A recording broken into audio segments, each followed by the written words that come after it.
On behalf of the Platypus Affiliated Society, I would like to welcome everyone to the closing plenary of our 4th annual International Convention. Platypus organizes journalism, research, reading groups, and public fora for the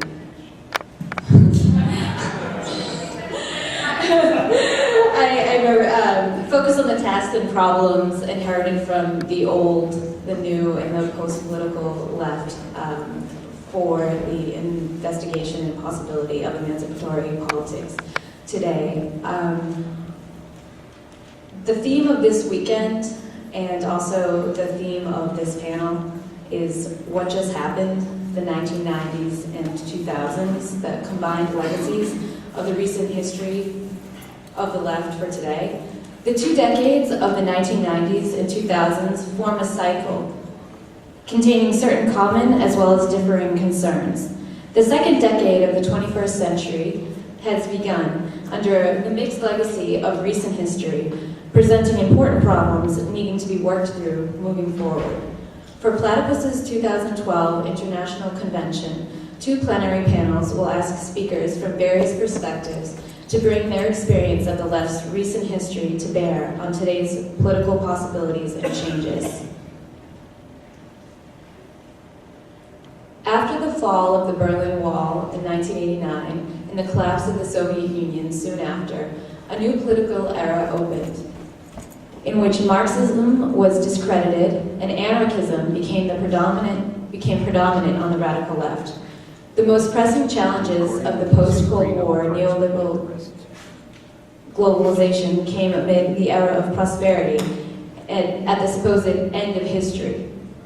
Postmodernist disenchantment with grand narratives of emancipation meant a turn against ideology. Social justice rather than freedom became the watchword for a better world. Resistance and horizontal politics provided a model for changing the world without taking power, which was, as John Holloway, inspired by the Zapatistas, put it.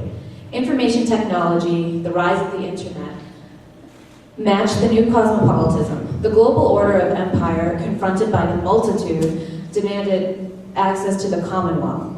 The death of communism challenged the left's imagination of an emancipated future.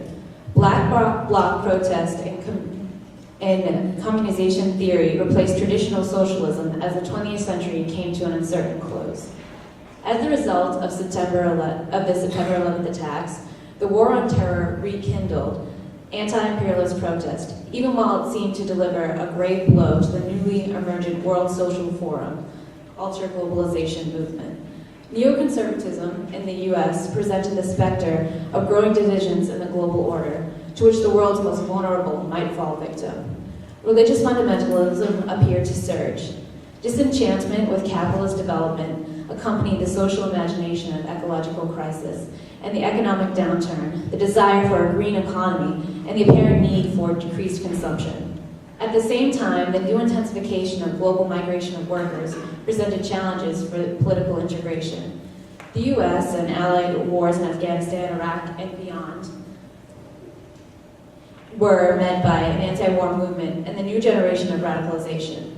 But the wars were eclipsed by financial crisis and Obama's election, bringing in anti-austerity protests, which then set the stage for the later Occupy movement, as the first decade of the 21st century ended with the economic crisis lingering and even deepening, scotching hopes for a reversal of neoliberalism and a return to Keynesian social investment policies.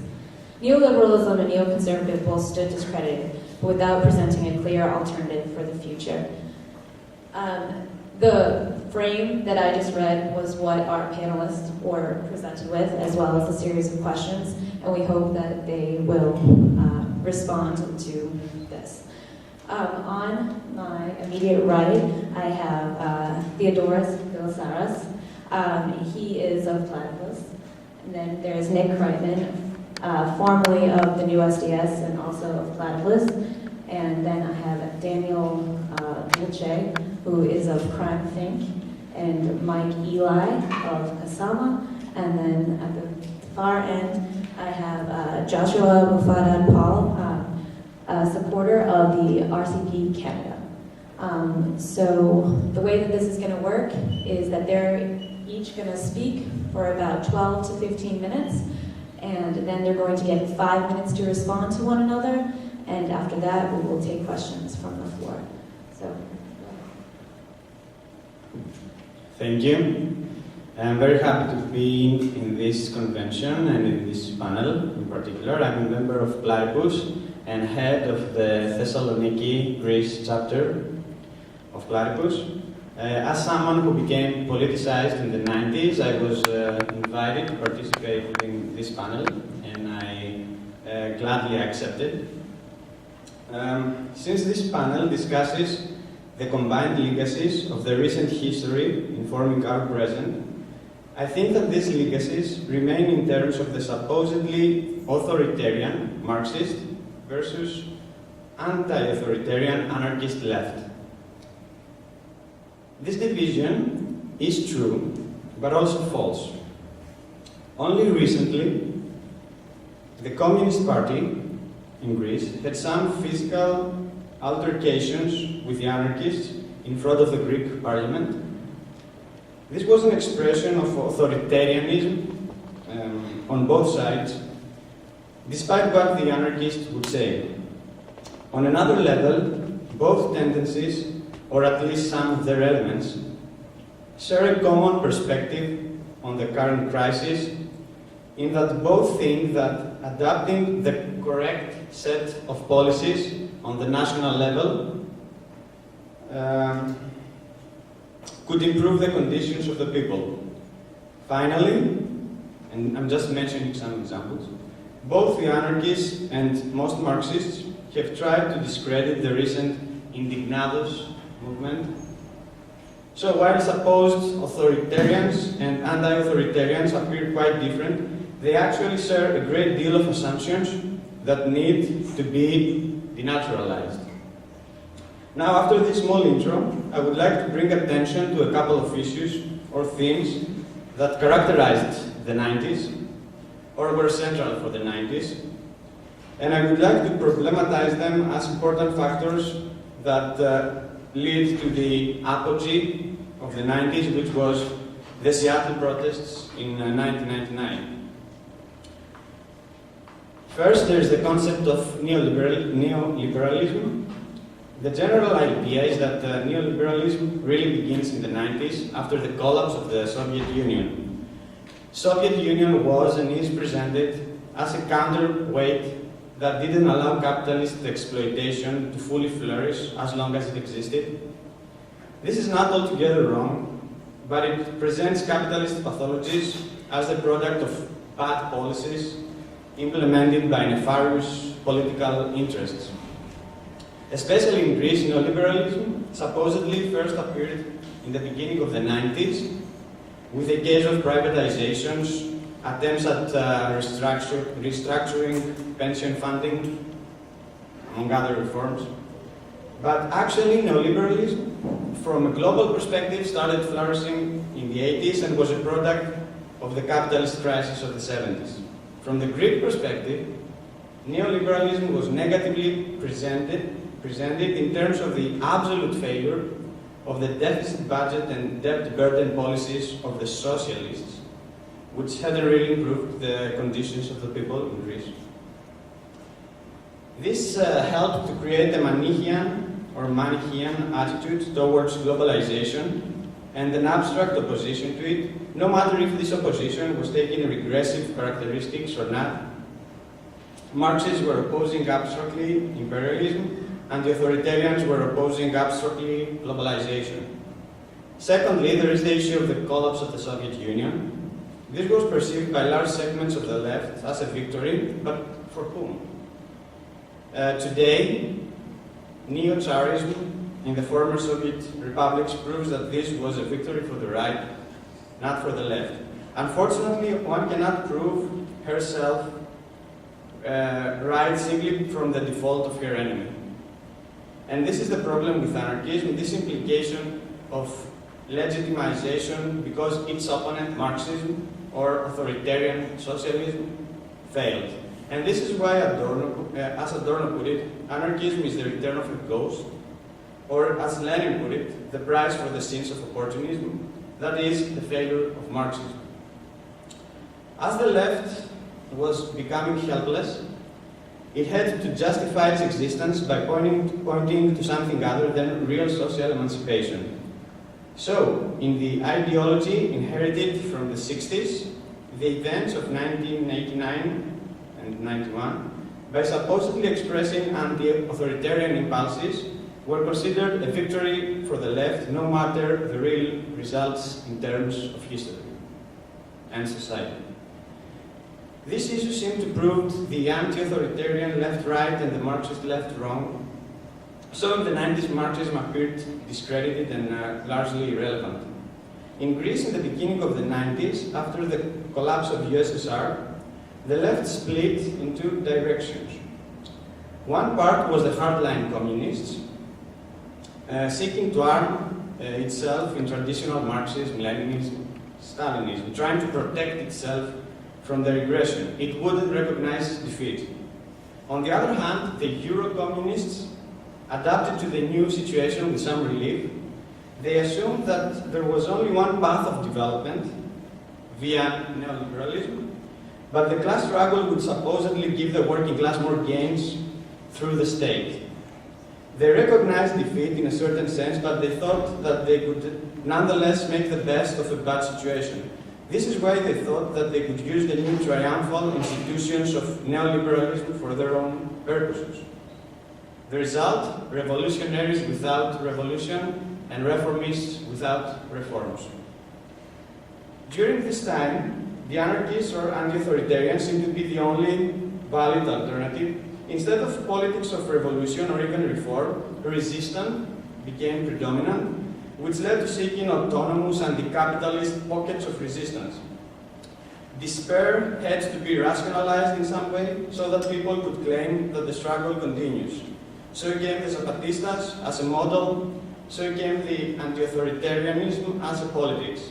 As Russell Jacobi put it, the adoration of subjectivity is a direct reaction to its eclipse. In both cases, the mainstream left and the anti-authoritarian one, the subjective factor in history was downplayed, and this lack of recognition led to further regression and worse directions. I became politicized in my first year in the university, which was the same year as the Seattle protests. The situation was confusing because the anarchists seemed to embrace what was new in Seattle, whereas the Marxists only what was old, repetitive in it. The result was that the anarchists or anti-authoritarians were becoming the tail of the spontaneous events, apologetic for what was going on in theory, for example with Negri, and in practice with activism, black bloc tactics, a heroism of despair. The Marxists, on the other hand, were becoming absolutely irrelevant, and some of them opportunistically accepted this kind of movement in an insincere way, just to try to recruit people from it. Both camps seemed to be frozen in their principles and were waiting for history to prove them right. Anarchists were at least sincere in this naivety, so they seemed more reliably honest. I started out as a Marxist, but soon became an anti-authoritarian. I was involved as a conduct of a Maoist organization. The Maoists seemed to be critical of what was going on, without blindly accepting it. But their critique, as soon realized, was coming from a dead perspective, a transhistorical recipe about how revolution should happen, no matter what turns history had taken. Of course, since the discussion was at the level of abstract principles, I ended up choosing anti-authoritarianism. In practice, I felt abandoned by Marxism, despite agreeing with it in theory, because Marxism abandoned historical consciousness.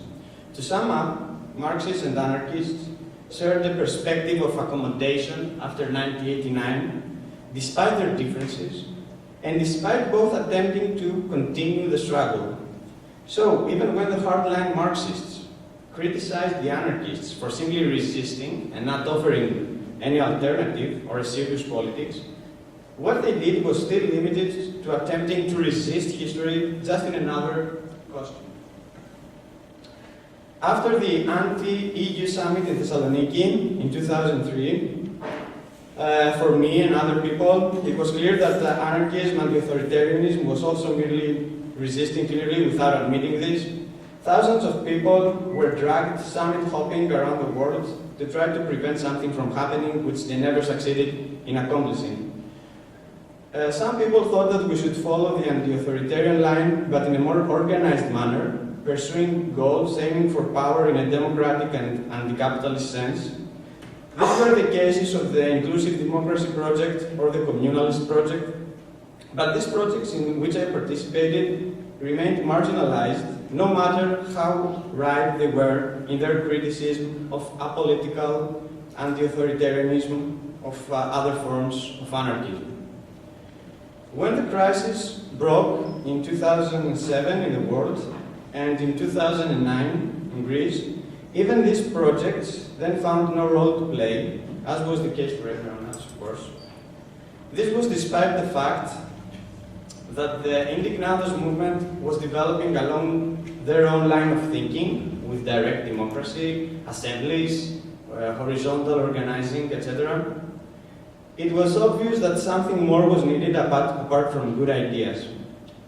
The more mainstream left, which are previously described as Euro-communist, suffered another split. The right Euro-communists created their own party with principles similar to those the socialists had in the 90s.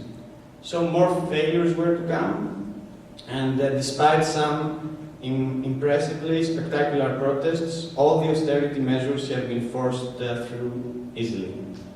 That's from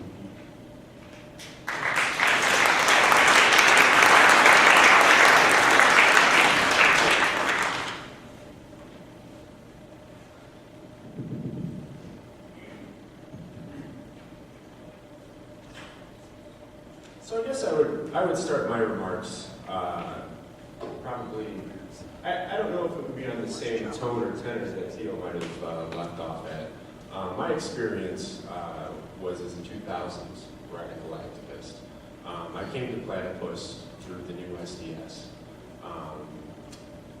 When I was sort of trying to understand that experience and distill it into 10 or 12 minutes for this panel tonight,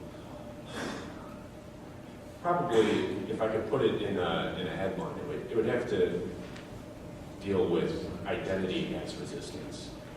For me, going through both the anti-authoritarian left, going through the experience of Marxist parties, I would have to characterize both sort of as responses, both sort of characterizations and symptoms of a politics of resistance, and resistance is sort of defined by identity.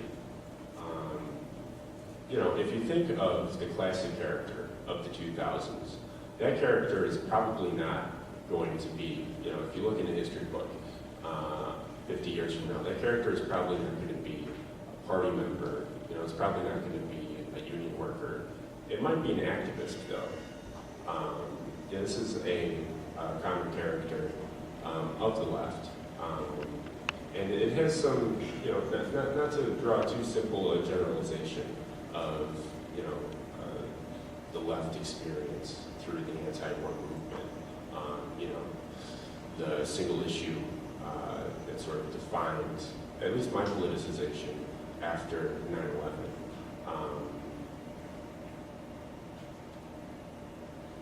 To me, it resonates, though. It resonates on a level that is interesting, not only because the symptoms are with us today with Occupy, but also because it sort of gives you an understanding of sort of where we've been through in terms of radical politics, expressed in both the austerity protests and also the resistance movements from the Iraq War to Israel-Palestine. If I was going to speak a little bit longer on oppression and resistance, I would probably outline those two as poles. You know, you have oppression, you know, in contemporary discourse, 1% oppressing the 99%, which is characterized by resistance. This, to me, was sort of a response to a lack of agency, especially in the 2004-2005 era. Nobody knew what to do. We were being pushed to war by the Bush administration. You know, it didn't seem like electoral politics would work. You know, as a black blocker, you know, the best response seemed to be just to act out and see what happened. You know, it turned into a very moralistic critique. You could characterize it as activistism. You know, it could be expressed as social justice, politics, very rooted in the individualist discourse of the American political experience. Trying to look at it from the identity perspective, I feel is sort of a useful tool. You look at the various ways identity is sort of expressed in contemporary politics. You know, you get people who identify as workers. You know, and workerism is almost something that's required if you're going to go into the labor movement today, unfortunately. You know, I wouldn't say every person interested in the labor movement is, but at some point you do have to make up a labor story to sort of enter into this reason. You know, you're expected to have a personal existential reason for entering into politics today. That to me is a symptom of the activism political climate we have.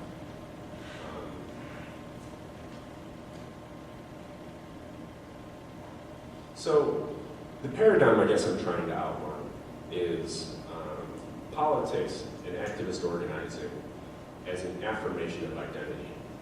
Basically, what happened to me in the anti-war movement was an attempt to draw in multiple identities of resistance under one banner. It's very similar to Occupy. If you look at the Occupy movement today, that's almost the penultimate expression of what was going on during the anti-war movement. Here you have the ultimate identity, the 99% identity.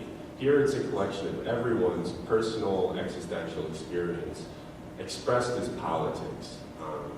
If you go to an Occupy event, this is an activity where your experience gets affirmed. It doesn't necessarily get critically assessed. You know, you don't necessarily have a political discussion so much as, why are you part of the 99%? What sort of issue brought you here? And then put it up on the butcher paper. That's what we're for, and that's what we're against. That to me is, you know, I'm torn, as you can probably tell, I haven't really wrestled with the issue to sort of a complete understanding of my own experience or what Occupy was for me today, because I don't know if there's an alternative. I don't know if there, you know, is a correct program per se of what's going on after Occupy, what exactly should have been the right program during the anti-war movement. For me, I would probably start though with sort of understanding what exactly we were doing. Take for example New SDS. It was almost a forerunner for Occupy. Many of the same people are now in Occupy as were New SDS. I'm not trying to be overly critical here because I feel like the identity experience, you know, it's important because everyone does have an important story to tell. You have a personal character, but the expression of that as politics, I feel, is undigested in the movement today as it was then. And if you're going to look at today's Occupy and try and understand why it took this form, why it took the form of sort of an umbrella organization, why it's taken the form of a consensus model, you know, where do we go from the consensus model? You do have to start to unpack a lot of the prior experience that sort of set up Occupy and why it did happen to resonate. A lot of the constituent members, it seems to me, to have also sort of, you know, it seems to be almost like the anti-globalization movement before before in the 90s, where it was just a diversity of tactics, a number of single issue groups coming together and putting together a protest, sort of expressing their identity. My own activism did, take a very significant cue from that. The marches we put on, they weren't necessarily an expression of political agency. They were, an attempt to do something, anything, right? That was what you did as an activist. You would go on hunger strike. You would have a particular aesthetic. Those things aren't necessarily political. And recognizing those choices you make as an individual as, more of a preference of taste rather than politics, for me is sort of the first order of business for the left to go through. And then sort of understanding how we've been interacting with each other in the movement,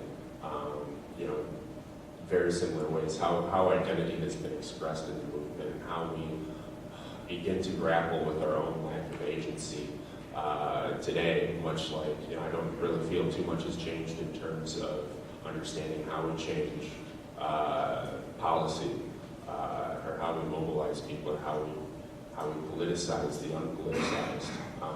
Starting off with that understanding, how far we have to go, rather than trying to paper over it and merely affirm what we already, affirm the politics that sort of failed before, is a much more useful starting point for me.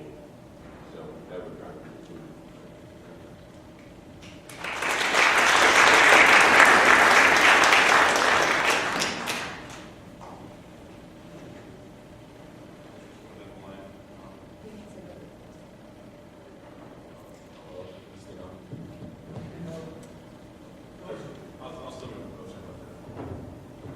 I'm sorry. That's my voice.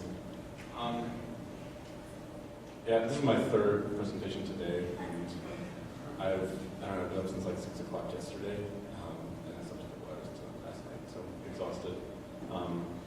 So I'm going to read a little bit and then think about stuff as I'm reading and then talk after that. I want to thank Platypus for flying me up here from North Carolina. I guess I appreciate it because of our past history. I'm glad that the Platypus has come to the ultraist line finally, along with Platypus.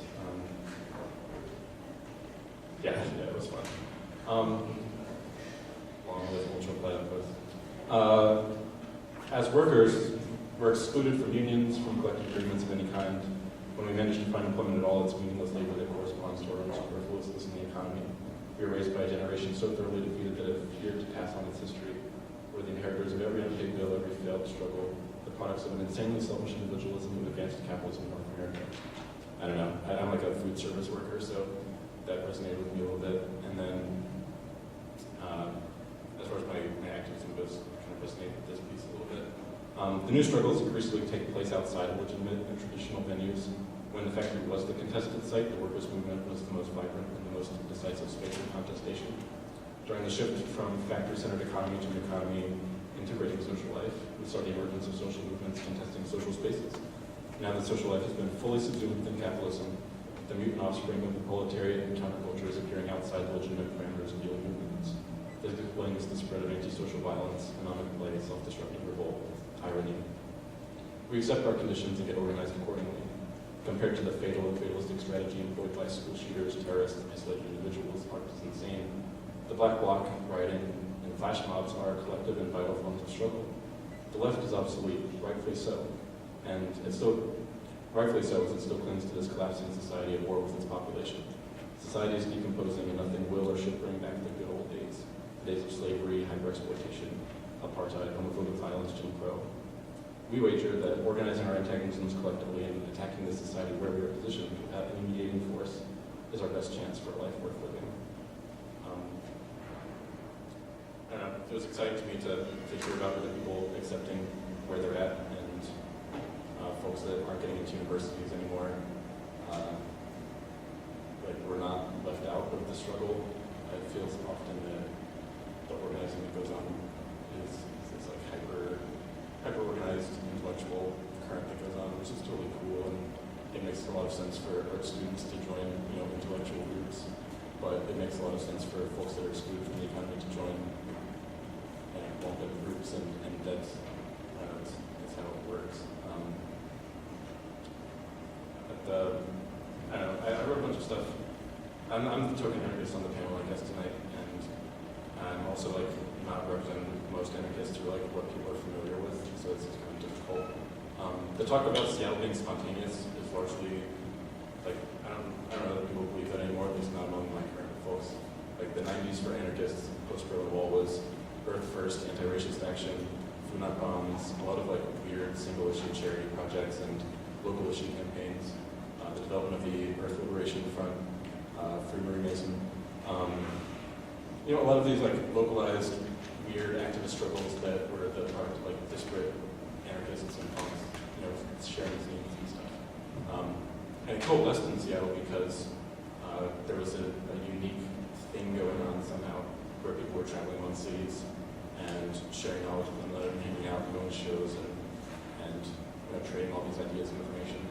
And then it somehow worked out that this thing was going to happen in Seattle, and lots of people wanted to get crazy because it was going to be 99, the world was going to end or something. And it worked, sort of. This thing happened that made the weird 2000s happen. I don't think it's worth glorifying all that stuff. People often talk about, the anarchists just trying to recreate Seattle all the time, and that's not really the truth. We want to recreate something that hasn't happened yet. We want to remember the insanity that is to come, and if that's all I said. The unequal position we've been followed, lasted for 2 years or 4 years if you count Miami. 2003 FTA Miami. There was a lot of, the left still being the left, doing its whole Marxist thing or whatever, and anarchists doing something weird. That it was still activist in a lot of sense. It was still very leftist, and people would at the 99 Sam Block, there was this long communicate on why these assorted places were broken, like Disneyland and Nike shoe store because of sweatshops and stuff. But people have recently grown to realize that we're just a sweatshop and all wage labor is this form of slavery, and our lives are shit. And if activists try to, the moralizing that we talk about is a lot of activists it's not good to, I should not say this, but it's not good to get local businesses, and it's not good to, you have to hit proper targets and things, which makes sense if you're reading lots of books and not experiencing, the asshole local business boss. But they're just as bad, if not worse, than any corporate chain. I can transfer corporations, I work for this shitty chain store, but in the local business I'm not stuck, and you can't get out and you can only quit. So the anarchists have been moving beyond the 90s anarchism that was going on and trying to develop a more interesting analysis, which I'm unable to convey, unfortunately. I'm sorry. So Seattle wasn't spontaneous. I was never hooked on the Occupy thing. I'm just going to talk about that. I didn't want to. Occupy was cool. I'm from a small town in North Carolina at the moment, and the anarchists made Occupy happen accidentally, but got taken over by the left and sort of people. But it was organized on October 15th, where anarchists, or at least among the network of folks that I know, everyone had been hemming and hawing over whether to participate in Occupy because it was really strange. Nobody knew what was happening. It was going to be controlled by the usual suspects. So October 15th happened in our little town, and we put up a few tents, and there were a lot of tents that happened everywhere. But when we got home in the evening, everyone looked at Occupy Rome. And somehow Occupy Rome does not mean put up tents. It means burn everything and destroy stuff. Which was fascinating, that here was this thing that had almost died. There were a few anti-Semitic flare-ups here and there across the 2000s, but it mostly quieted down. But then there were some friends somewhere in Rome that were like, hey, no, this is going to be kind of cool. And so then it spread to the US, and now we see these forms emerging. Whether it's, I don't know if it's useful. Chris Hedges did his thing, and other people talked a lot of smack on the Black Bloc, some of which is true. Are there groups of people who just want to wreck the productive left or the organized people that make money and make their livings off of being protest activists? Like, yes, those people should get out. And the black bloc and anarchy is largely about trying to disrupt organized leftism that is co-opting our youth and giving them a good purpose in life. Like, capitalism is like wrecking the world, and here are people trying to reform it and make it better for us. We don't want that. It's horrible. We want the whole world to be different. And for folks who are in this like weird new working surface class, I don't know if that's proletariat enough or not, but anarchism. I don't really care about the proletariat, they say.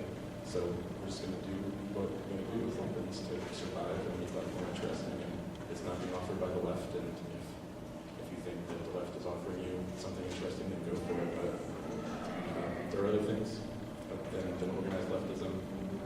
Make your friends good friends and go do things that enrich your life. And that can take many forms.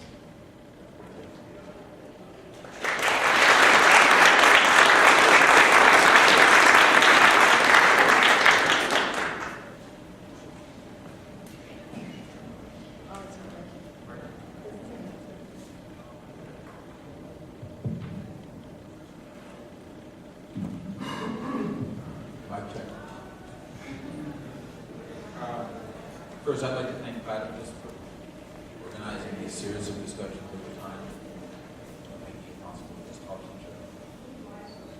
Sure. Sorry.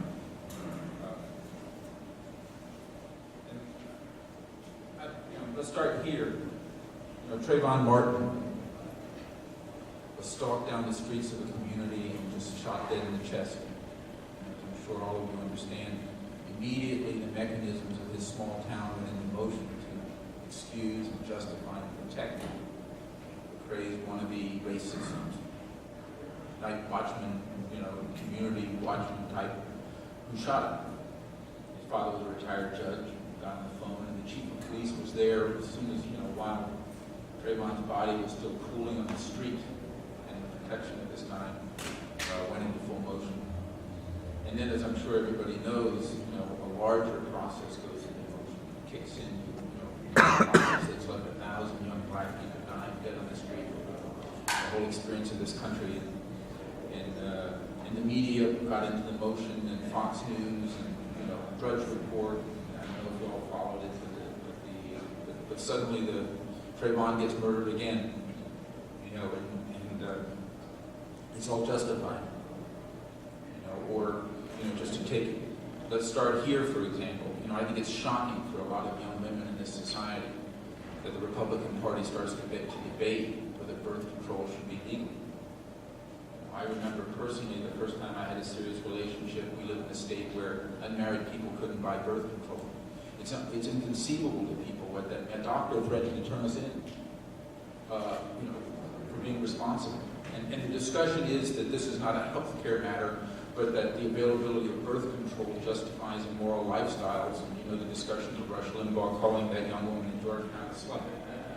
And then for the Democratic Party in this, it's all a relief, and they're actually excited for this because it relieves them of the burden of discussing and defending the right to abortion, which is also under attack. So you have this complex of things going on, and it reveals again, that the intensity of patriarchy in this society, the intensity of racism in this society, and the way these intersect. Or I interviewed a couple of immigrant workers in North Carolina who, after a grueling day of hacking beef in a refrigerated factory that's 3 football fields long, told me how when they went shopping, they would pack their kids in the car with them in case they had a fender bender so they'd at least be deported together, if some traffic accident pushed them out of the shadows. And there's 500,000 immigrant workers in North Carolina right now, 20 million people living in these shadows. So one of the places I just wanted to start with is the intensity of the need for radical change, because it's often hidden. And then both political parties talk about nothing is off the table in regard to Iran, which means that every Iranian child, millions of them, goes to sleep at night wondering whether there will be Israeli or American nukes. That's what it means. And people say, using nukes. They use the nukes every day. There are countries that live with a nuclear threat every day. So, just starting there, I think we need to revisit, and I'm talking, we're talking to each other, I think we all understand a lot of this, the need for radical change. And yet, we're at a beginning, sort of the Platypus theme for this is what happened. Well, let's talk about what happened. We're at the beginning, the radical movement and the dreams of radical change seem unimaginable. That's sort of the discussion, the point that introduced this. And I may have a different and sort of generally less pessimistic view than other people, but let me talk about it this way. I think there have been, well, first of all, human beings have always fought oppression. Slaves and peasants have risen up throughout human history, not constantly, not always, and it was very difficult for those things to go anywhere. Often people just ran away. In other words, the story of Spartacus and Nat Turner is an attempt to run away, and people formed alternative communities out in the wilderness and were called maroons or pirates or,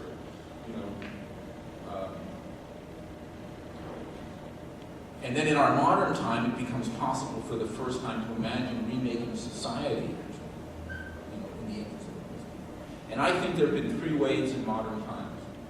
If you look at it, there was, coming out of the intense European fight against medievalism, a radical edge that thought one should transcend capitalist relations and bourgeois democracy.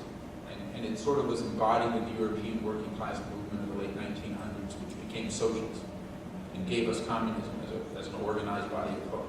And then there was a second wave in the 20th century, which was anti-colonial. And there too, the left edge, the radical edge of the anti-colonial movement, tried to think through how to have a radical, egalitarian, communist element to their fight for independence and development. And then there was a third wave, which involved revolution within the revolution. In other words, as everyone knows, there were developments of embryonic and experimental socialist societies in the 20th century, and within them, there were popular movements and complex struggles to push that further, to actually fight for more classical society, to lift the burden of ancient traditions and oppression of people.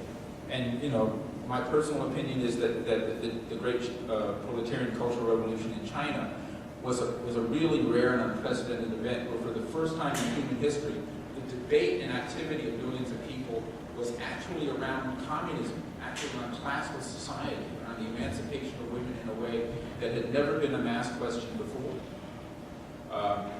And without going into the details of those things, those three arcs are over, historically. And I don't think that's unusual. Things rise and fall. The way emancipatory politics poses itself is no longer in their frameworks. We face the challenge of reimagining the ways in which emancipatory politics can emerge in our times and in our society.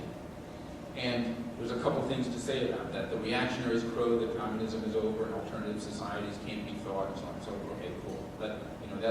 But people do creatively and energetically resist and try to think their way through, which is why we're here. And I think one of the, several of the speakers talked to this, I thought, in interesting ways.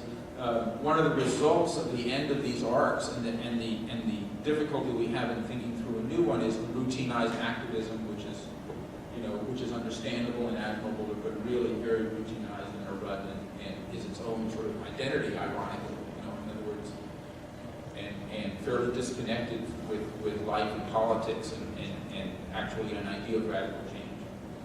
And then I think among organized groups, and this is, I've been a veteran of political struggle since the 60s.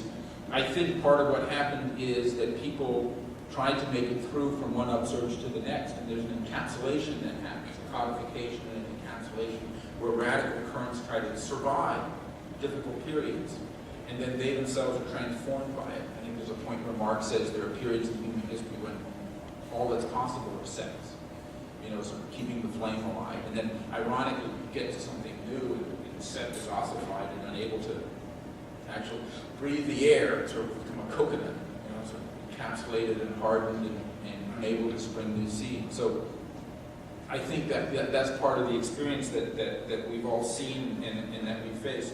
So I think a couple of things about that. One is, I think we really have to have a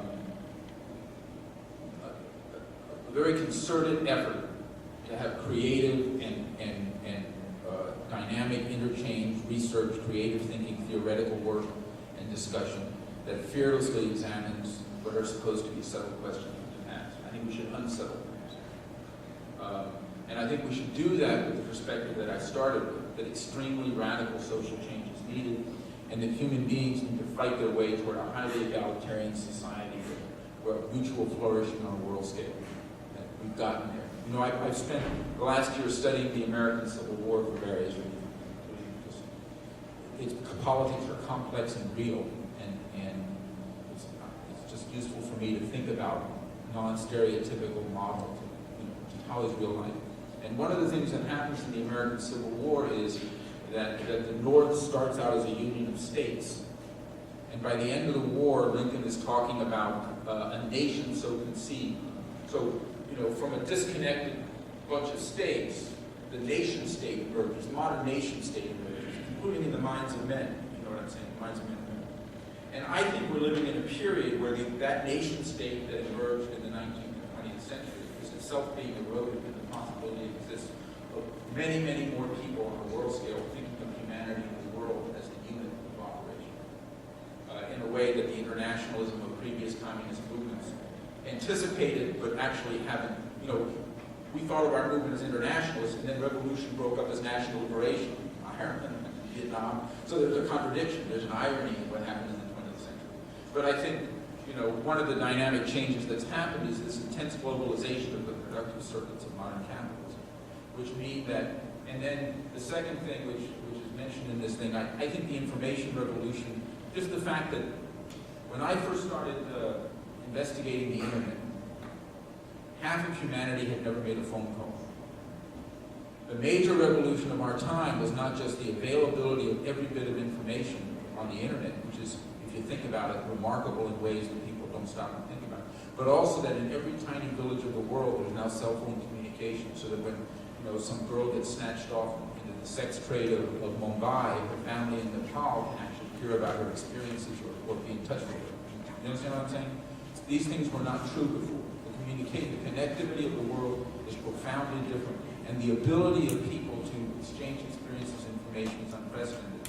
And personally, I think it's on the scale of the invention of the press, the printing press, which unleashed the Protestant Reformation. In other words, I think that there are implications for the globalization and implications for this change of information flow that change the way power is distributed, the way political revolution happens. And even if we look at Arab Spring rippling, I mean, just from Tunisia to Libya to Syria to Greece to Spain, and then suddenly there are rebellions in Britain, and then all of a sudden Occupy Wall Street. I mean, this is a profound interconnectivity and spread of ideas where if I were ruling the government, I would be terrified just by the implications of that. I mean, just think it through.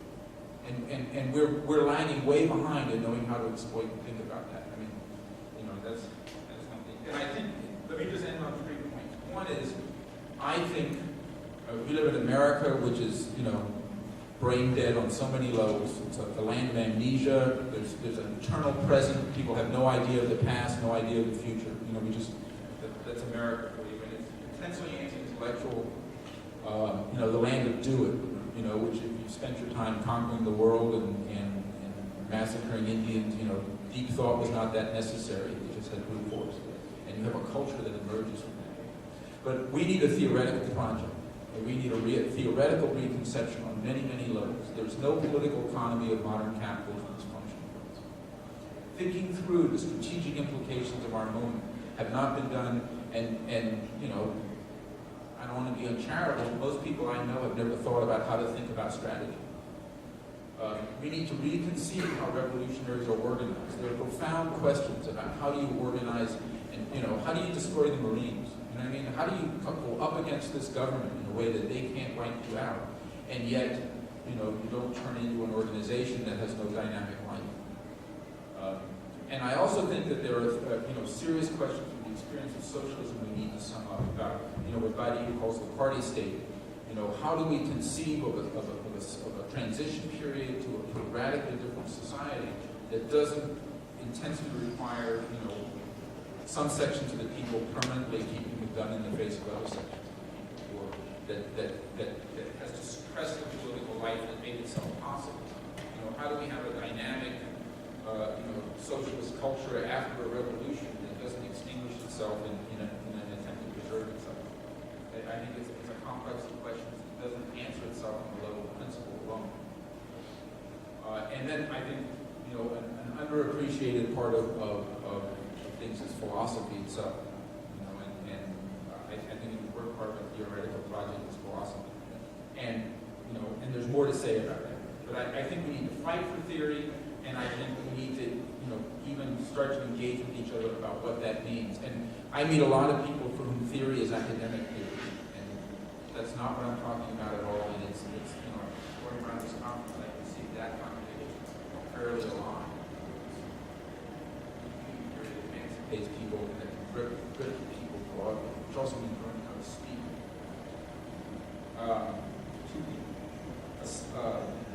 Second point. Your time is almost up. I'll do this very quickly. I think we need to embrace novelty. I think that there's a lot more rupture and discontinuity, and things will take unexpected forms. And Occupy Wall Street is an example of that. The response of the left, which was generally hostile and cranky, is just a sign of inability to adapt. And the third thing, I think that we need to find ways to speak in a voice that is shockingly radical and that tells the truth. In the Republican primary debates, when Rick Perry went up and he announced he had 3 parts of the government he wanted to abolish. Remember, he forgot the third one. The Republican candidates, even all of them, had parts of the government they wanted to adopt. When did radicalism get to belong to them? How often do we talk about what we want to abolish? We want to abolish the CIA. We want to abolish the police. We want to abolish prisons. We want to abolish schools that are like prisons. Why did we stop speaking about that? I think we should. And the final point, it's not just a question of being negative. I think we should go to people and say, look, this world as we know it is over. They're going to offer austerity, a 2-tier society, and your only hope is maintaining U.S. domination. And I think we should say we have a different prospect. We think we should have a sustainable socialist economy where we don't destroy the planet and we don't exploit the world. We eliminate empire, and in exchange, we will have meaningful relationships, we will have community, we will have human solidarity, we will end this insecurity where people, somebody calling me up, their mother has breast cancer and her insurance is canceled. You know what I mean? Where actually we have mutual flourishing, and I think if we find ways to speak about that, it will both be completely outside of the spectrum of modern politics in this country, and yet there will be people who hear us.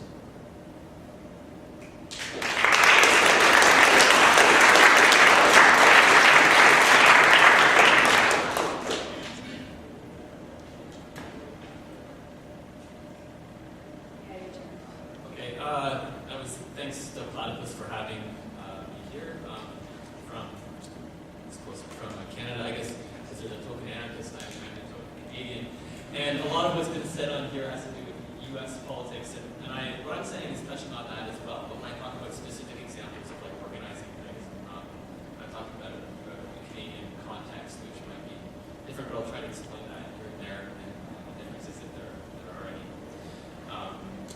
Okay, so at a recent Platypus panel in Toronto, one of the panelists concluded by noting that the left was haunted by its past. Here in North America, I agree that we are haunted by our past, but maybe not in the way that panelist meant. The past lingers as a ghost because we fail to understand its meaning. We generally refuse to make sense of our successes and failures. Sometimes we see successes where there are none. Other times we only see failure. We often refuse to grasp the precise nature of those world historical revolutionary successes, hard-won by the sacrifices of the oppressed, just as we refuse to grasp the whys and hows of these revolutionary failures. Hence, we are haunted by a general myopia when it comes to organizing against capitalism in the U.S. and Canada. For the past decade and a half, I've attended or participated in numerous activist and academic panels like this one, where there has been a general resistance to concretely assessing how to organize a revolution. Seeing only the eventual failures of the Russian and Chinese revolutions, all of the successful methods of organizing to produce these revolutions are treated as a part of the failure. Simultaneously, there's a fetishization of the nebulous movement to solutions, where the movement is everything, The goals will emerge spontaneously, and a multiplicity of trajectories will magically add up at some unspecified moment, apocalyptically toppling capitalism. But this search for a new method of revolution or a new militant organization is not new, and we would know this if we were not blind to the past. Even still, we keep trying to invent new wheels, haunted by blueprints that were flawed to begin with. When the ruling classes are now responding to their crisis of austerity measures, large sectors of the mainstream left at the centers of capitalism are once again embarking on the same movement as attempted resistance. Large-scale movements, most recently Occupy, demonstrate legitimate anger and the fight that, once again, it is right to rebel. But also, as with the anti-globalization movement of the 2000s, there is a resurgence of similar strategies and tactics. A movement without any theoretical or practical unity beyond a few slogans, the need to resist, and the belief that a lack of demands and a lack of a clear strategic direction is a strength. Discussions, speeches, and panels eerily similar to those of the collapsed anti-globalization movement abound. In the words of Althusser, we are asking the wrong questions for the right answers. The right answer is, of course, that capitalism needs to go. The wrong questions are usually in how do we do it and why should we do it. A few years ago, myself and several others from English-speaking Canada found ourselves disaffected by this movementist approach. Some of us, like myself, were coming out of a protracted strike. We're working in the ranks of a radical union movement. We were trying to fight the climate of austerity represented by the casualization of our labor. Others were growing disaffected by exhausting and multiple left movements, the anti-war movement, anti-poverty groups, radical migrant action, anti-racist initiatives, radical queer and trans organizing, pro-Palestinian solidarity, that often lacked any concrete theoretical unity. We were drawn back to the revolutionary theorists of the supposed failed world historical revolutions, to the work of Lenin and Mao, now interested in how they had succeeded before they failed. Some of us were already familiar with these traditions, but were beginning to realize that there was a gap between our theory and practice. And in this gap, the haunting of the past, an inability to properly respond to the objective circumstances of the crisis. It was in this context that those of us in Toronto and Ottawa and a few other places were drawn to the Revolutionary Communist Party of Canada, that at that time was based solely in French Canada. I should pause and just point again that the RCP Canada is not the same as the RCP USA. It's not connected to them. And every time I talk about that in kind of US context, people think it's the same, but it's a different thing in Canada. So when I say RCP Canada, that's, I mean, Canadian, obviously. What we saw was an organization that was theoretically unified, that was humble, that was providing a thorough and exciting assessment of Canadian capitalism, including social investigation of the actual class context of Canada. That was growing as it organized in proletarian spaces, and it was working with militant anarchist movements without a disdain common amongst other communist groups who preferred to avoid direct action, groups that usually focused primarily on trade unions and reformist agitation. And so, after a few of us attended the Second Canadian Revolutionary Congress in Toronto in 2010, we were impressed by the RCP Canada's vitality. We were moved to support the organization, and thus began thinking of what it might mean to push a revolutionary rather than activist agenda, and to do so not as a dogmatic ideological grouplet, like so many Marxist missionary parties have become these days, but in a way that was relevant, humble, and principled. What was most exciting about the RC Canada's approach, however, was that it did not seem haunted by the past. So either it was just unwilling to apply dry leaf formulas from the past in kind of the old dry ways, and it wasn't, but at the same time, it wasn't searching for a supposedly new movement solution. Instead, it was applying universal concepts of organizing creatively to the particular context of Canada. But this context is also a context of default opportunism, where the mainstream left and organized labor have for a long time abdicated revolutionary responsibility. And in Canada, which has a much more developed welfare capitalism than the US, this has resulted in complacency and the social democratization of our politics. Now that this default opportunism has been subjected to a climate of austerity, the left is confused. A vague movamentism again emerges as a knee-jerk solution. But this is a context where organized labor is merely fighting to hold on to welfare reforms, where the Canadian Social Democratic Party, the NDP, drifts further rightwards every year, and where more and more people are becoming proletarianized. In this context, the mainstream left spends much of its energy around preventing clawbacks. But we would like to ask why communists and anarchists now feel the need to work on projects that social democrats would do anyhow. Don't the masses deserve more from us? And in this context, the most recent rebellions, such as Occupy, demonstrate a desire to rebel, perhaps even a desire for revolution. But we would like to ask whether this rebellion is enough. In some ways, this rebellion, at least in Canada where it has already petered out, was symptomatic of a once privileged sector of people who were being pushed down into the ranks of the proletariat. The normative response is an angry movement that wants to reject the current climate, but generally, and this is its supposed strength, rejects theoretical and practical unity, just as it refuses to declare its aims. We must remember that the slogan, "The final aim is nothing, the movement is everything," was also Edward Bernstein's slogan. But I also want to point out that I'm talking about Occupy in the Canadian context. And I know that there's much more radical movements in the American context around Occupy, especially around Oakland and where it started in New York. In Canada, it did peter up really fast, and it had this kind of fetishization, just trying to imitate what America was doing, and it really wasn't sure of itself. And in Toronto, it kind of disappeared into this moment where, as soon as the police came, they wanted to fight it in court, and now there's this desire amongst some of the people that remain in Occupy to rent a space to occupy. So this is kind of there. So, but also these movements though did, even in Canada, have like a merit, right? I'm not trying to say that they're opportunism just because of that slogan. Like, the merit in that context is that they do demonstrate an aspiration to be different, an aspiration to not think in a capitalist kind of way. But still, because of the practical, theoretical context, it's unified. So there is a need to intervene in a more revolutionary manner in these spaces. Okay, so I'm going to conclude here. I'm going to conclude with kind of a quote from a 2006 founding document of the RCD Canada called How We Intend to Fight. This quote goes, "As a matter of fact, the current situation tells us that many movements stumble because they refuse to see things in their entirety. They preserve this concept of a bag of marbles and like to see a multiplication of trajectories, solutions, possibilities, alternatives, and reform projects. It is a rather accommodating, yet ineffective diversity. This path goes nowhere and will literally be punctured by the facts of the decades to come. Will we overcome this division, or will the bourgeoisie completely crush us?" So thus, in this climate of austerity, we agree that it is right to rebel, but because we do not want to be crushed, we would like to add, it is better to make revolution. Thanks.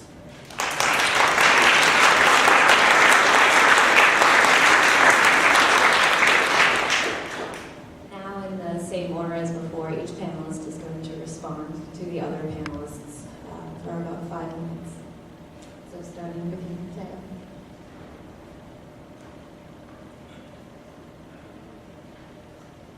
I will make a few comments. Sorry if I probably misunderstood something. I won't comment me because he's my fellow member in Platypus. I'm kidding.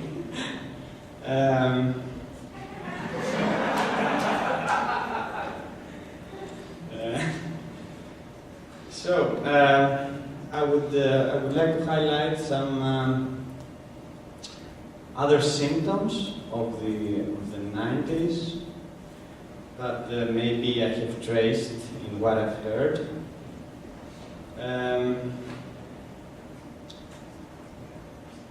I think that there is a shadow of a determinism of the productive forces. I've heard about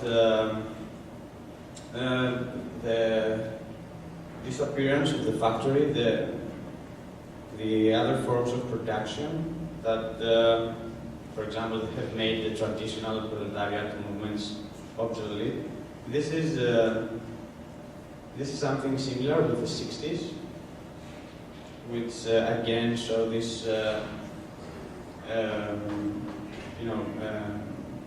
decline of Marxism and rise of anti-authoritarianism. And also, for example, with the other example about the informational technology, I see these approaches as symptomatic of our impotency because of the lack of politics is substituted by giving our hopes to new forms of production that can make the vision of emancipation more possible or feasible. On another issue, of course, there was with Seattle this pseudo antinomy between spontaneity and organization. Of course, those who were claiming that they were spontaneous had a set of preconceptions that they were following that I tried to present a little bit so they were not spontaneous. And those that they're organized. They were organized around what exactly? Because they were at this moment obsolete. They were irrelevant for these new movements. Also, some of these movements and other preconditions were forms of irrationality. The ecology movement was full of earth mysticism, and this was also a sign in the 90s of further depoliticization. Hope you understand what I mean. On another issue, I think that people always try to avoid shit. Even probably with better results than anarchists. I mean, people meet friends and do all that stuff already. Because capitalism, of course, this is not negative. Capitalism is a form of freedom, but an alienated one. And about these desires of destruction, one can just look at the capitalist crisis, this irrational machine of destruction, out of the desires of the anonymous dynamics of society. So I think I don't want to only criticize, but I'm just trying to present these ideas as symptomatic of current developments, social developments in general. What else? Oh, another issue about cultural revolution. I remember back in 1999, it was presented by some Marxist-Leninists mostly, as the best possible Seattle. That Seattle is wrong. Look at the cultural revolution. Back then, for example, the students were destroying violins or LPs of Beethoven, so people were presenting this as more revolutionary than Seattle. But I believe it was, in both cases, a kind of self-destruction. People, in a sense, punishing their bourgeois selves for their inability to fulfill the potential of their moment, to become conscious of their potentiality of transformation. And finally, I don't know if this is an academic panel, but I guess it is from a certain perspective, but it's also characteristic that discussions about the left are easily baptized as academic, to be dismissed, whereas I think they're necessary, and actually this was the left from the moment it began. And so the real question would be how to overcome capitalism without reconstituting it unconsciously because of lack of historical consciousness, which I think this was the problem of the 90s. So these are some comments. All right, Nick. Sure. I'll try to make my comments a little bit more upbeat than my introduction. To I guess start with you, Mike, and the concept of a return to political economy. I feel these are conversations that are important. They're important to have in the context of trying to understand what forms of agency are possible, what is the future trajectory of the left. However, I think it's important to also put an asterisk on those conversations. Not only primarily so we don't fall into sort of the same discussions we've always been having, around the general strike called for May 1st. You could have a very detailed political analysis of what would happen if, you managed to shut down the banking sector in New York or downtown Chicago. However, it misses the point, which is why we would have people join a general strike in the first place. what would politicize them? I don't have any answers, so I guess I I'm inspired by Occupy because it poses new ways of thinking about how people become political. For me, the potential in Occupy is less in the fact that people are finally coming together, which was sort of the mantra I heard at the 99% spring training last weekend, but more in the possibility that the practice of physical occupation of space and discussion might come to the surface, and people involved in it might actually start understanding what they're doing and critique it on a practical level. These are the kinds of conversations that were sort of lacking in my context as a rabble rouser with the new STS. I mean, there was no, meta conversation about the types of activities we were doing. It was in the context of feeling powerless. So the response was, if we're not going to be privileged oppressors, we have to go out and do something.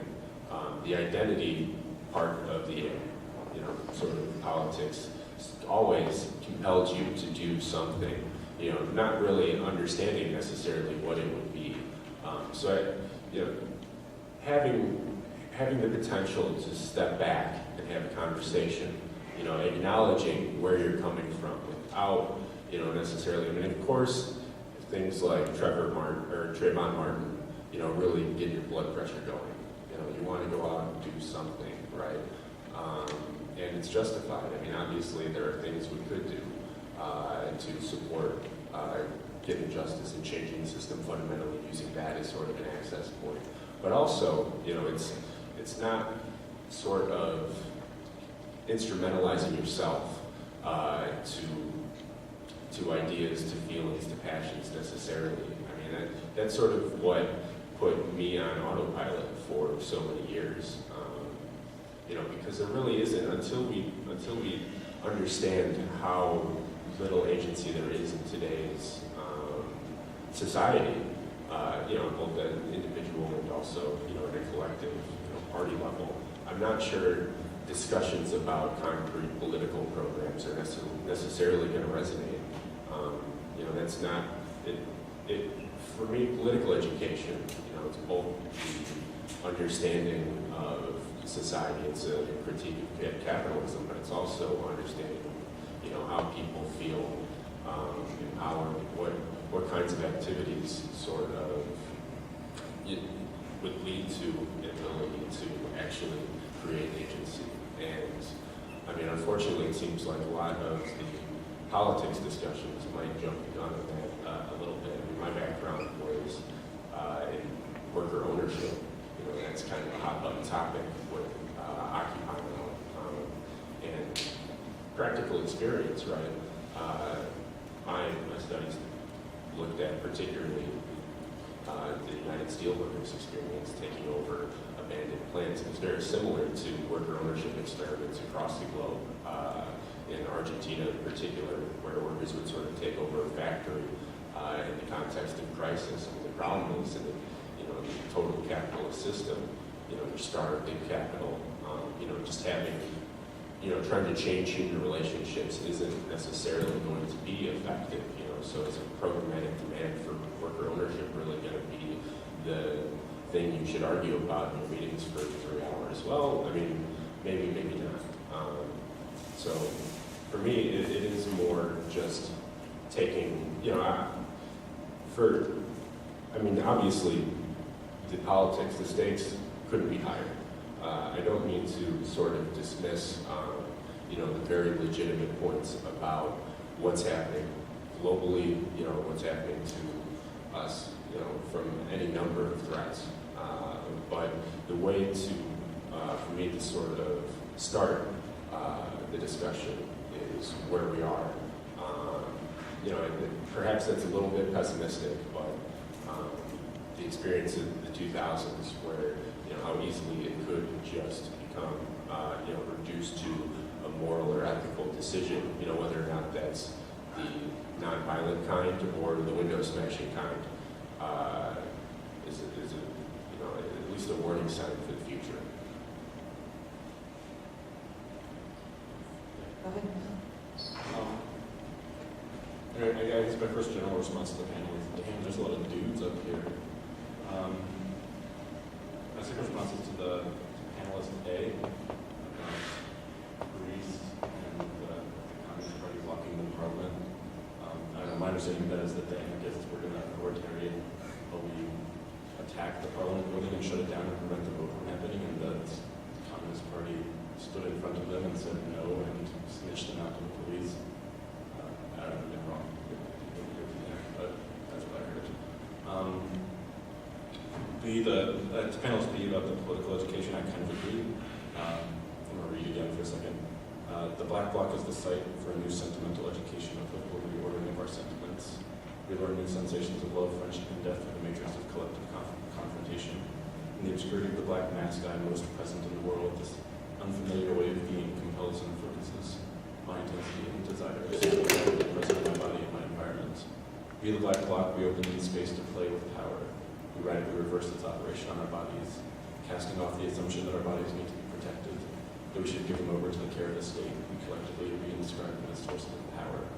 We also reverse the notion that freedom ends at the boundaries of individuals. I want you to put me at risk. In this axiom, we find love, friendship, and death, the three irreducible risks of life. And then, I guess on the subject of political education, I have a poem. This is called Advice for a Shoplifter. Walk swiftly away, head up and straight out the door to go eat some lunch.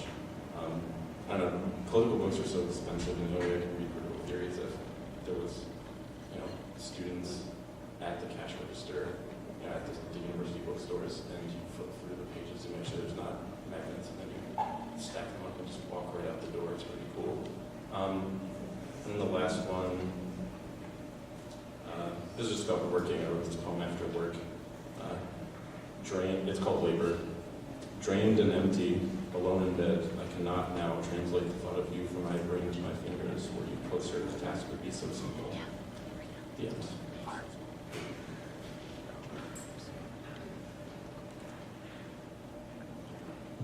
This works. Is this working okay? Yeah.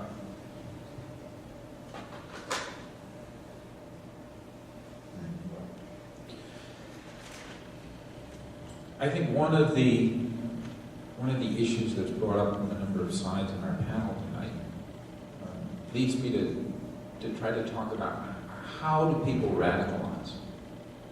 In other words, I think at a very basic level, human beings have to emancipate themselves, or they're not free.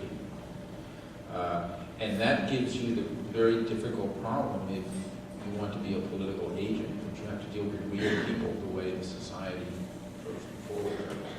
And I think we really need to actually understand that process by which people come to understand things. It's not a matter of us telling them what to think. It's not the ideas are important can be gripped by people. And I over and over again, I hear, and this is the problem, I'm just sort of criticizing in our moment, and it comes up acutely just as an example in relationship to Occupy Wall Street, where a tear happens in the society. It's very rare in the United States that a movement emerges that criticizes banks in the way they've shattered people's lives and emerges outside of the framework of bourgeois politics. That doesn't have demands, that doesn't actively go in, that doesn't, you know what I mean? That's a very unusual thing and something to be understood. And you can make a long list of nuttiness about it, or its demographic nature, or the class that people come from, and so on. But very often tears like this ripple through the society in ways that you can't understand. I mean, in other words, SDS was, in the original one, the middle class movement, basically, colleges and so on and so forth. But it also had an effect of rippling through the society. And even if you were among the oppressed sections of people, Black and Latino and ghettos and so on, the fact that white and middle class students were taking over buildings and demanding things on the campuses gave a freedom for people who get shot, if they move, to think, well, maybe we can come into motion. There's a relationship between how radicalization processes interact. And so, sure, one can say, as you were saying, Josh, this is a movement in response to how one section, student loans were part of the generating force between Occupy Wall Street. That they passed a law that if you go bankrupt, your student loans aren't canceled, and they send $1.5 trillion to banks that are too big to fail and don't even make them put it back into the economy. I mean, There were glaring things that were going on. So let me give an analogy from the civil rights movement. It was an earth-shaking thing when black people stopped taking Jim Crow. Now, that whole movement, they debated whether the FBI was on their side. That whole movement included a demand for the right to vote when voting does not liberate. And one could have stood aside and said, this is just a student movement that's going in on the freedom ride. Look, they're demanding the right to vote. This is a liberal movement. This is an outcropping of some people getting into colleges, and then, you get what I'm saying? It was full of illusions about Kennedy and the Democrats, right? And so what? How do you think people learn? And when Martin Luther King was shot, who was an advocate of nonviolence and accommodation to the system, people learned a lesson. There's a process, an eruptive process, where real life, people are engaged, they're trying to understand, they come with their illusions. And what do you want to do? Fire the people when they come forward and hire the ones you want? You want to invent human beings? In other words, this is how the tear happens. We didn't choose it. Then how do we deal with it? How do we make it ripple? Sure, Occupy Wall Street doesn't have a great demographic thing in some areas, in some places, but then how do you make it ripple? How do black high school students come to imagine, wow, we too, how do we articulate ourselves?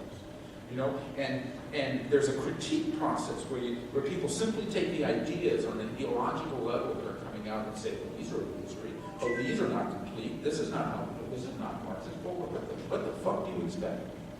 These are real people, real discontented people coming with their illusions. This is what it looks like. And if you don't engage in a real political process, have a way to speak to people, what Maoist called the mass line process, and, as I was saying, represent something really radical that can actually interact with these things. It's a mutually transformative process by which we have to be changed. First of all, the left didn't like Occupy Wall Street. A lot of it was straight rightism. A lot of these NGO organizers had their nose down, foundation grants, little tiny community organizing, day-to-day, this and that, tied to the Democratic Party. And this was just too wacky. Well, there's no demands here. The moment they had demand, it would have been over. It would have been in the Obama campaign line. You know what I mean? And so here's a tear that happens. And it's extremely important for us to go learn. We should be students before we tend to preach. And there were a lot of people who said, okay, well, we'll now reluctantly join the Occupy Wall Street, but we have this long list of things that people need to know. Please. Capitalism. Can you say that word? Like people are children. And if they just said the words that our conceptions are formed in, then everything would be much better. This is not politics. This has nothing to do with helping people emancipate themselves. You know what I mean? And if we don't break with that, we will get nowhere. And yes, people have to overthrow capitalism. But people who think that they're going to get up at GAs and just tell people over and over again that they have to be against capitalism, which we should, but you get what I'm saying. This is not real politics. This is not how real people radicalize and move. And we have to be far more sophisticated. And I don't mean rightist. I don't mean hiding our light under a bushel basket. But I'm just saying this view, when people break into struggle, and we just say, well, this is good. I mean, this will never work. This does not understand how people radicalize.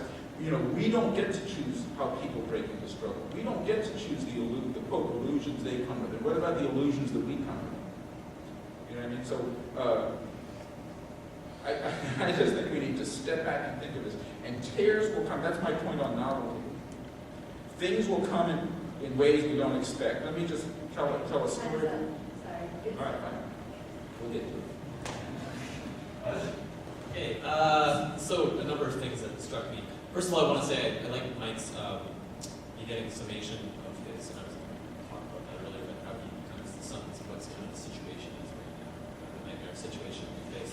And I like what he said about Occupy being a tear. I mean, I didn't talk about the petty bourgeois limits of it, but for us to, we were involved in it in Toronto, and actually, we saw it as an opportunity to get involved and radicalize people, but not by preaching at them, but like by actually getting involved in some of the more confrontational marches, but also like nitty-gritty things. We didn't try to take over general assemblies. We had like dialogue groups, and that's actually paying off because now we have a number of people after the fall of the bloc that are actually coming in with us now because of that and because of like our behavior in that space. And these things do create opportunities, and there's other opportunities in Canada too that kind of represent this mass line that we had the elections boycott in Canada that the RCP Canada launched and discovered that we went into poor neighborhoods. People were already involved in like kind of this effective boycott, and they actually were really excited about this notion that we were attacking bourgeois parliamentarism, and that also was a very effective way to like involve people. But this also brings me to, I wanted to talk, maybe it doesn't also bring to that, but the other thing was the comment about identity resistance, which I want to talk about, because I kind of basically mentioned that about all these different movements that were disunified, that we're involved in. And a lot of these movements were like these identitarian movements. They're based on an identity, on an oppressed identity, and all that. And what we found interesting as a group was a group that was unifying these, like in a unified theoretical manner instead of these disparate identity-based things. But at the same time, unlike a lot of the other old communist groups that just kind of shit on any kind of identity politics as being, oh, that's not class struggle because the worker in the factory, that's the revolutionary agent. So ended up, kind of saying, queer and trans struggles aren't as important as like the class struggle, or like anti-racist struggles aren't important, or feminist struggles aren't important, and all these kinds of things. We were starting to look at a way to kind of understand all of these things as part of the class struggle, and not have kind of a class essentialist view of things, but an idea that class always wears clothes.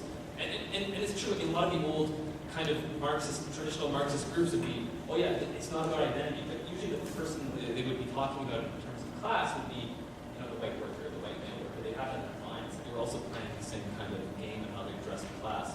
And this kind of connects with what Daniel was saying about, there's a lot of dudes up here. And just thinking about the ways that, obviously I don't think the Platypus organizers were trying to just decided to put a lot of dudes up here, but the way that kind of like patriarchy does kind of like structure itself, and how it is a lot of white dudes up here. And it is interesting because, the group that I come from, I'm actually a minority that is now kind of grouped around the RCP in Toronto, where it's mainly like women of color and trans and queer youth around them right now, which is very interesting. They're being drawn to a communist politics that they have seen. And even though they still learned a lot of these identity struggles and seen what's important, they've seen the limitations of one unified thing that takes into account that identity. That's all I have to say. We're going to open it up for questions. I'm going to take 3 at a time, and Adonis got the microphone. Okay, so here, back there, and right there.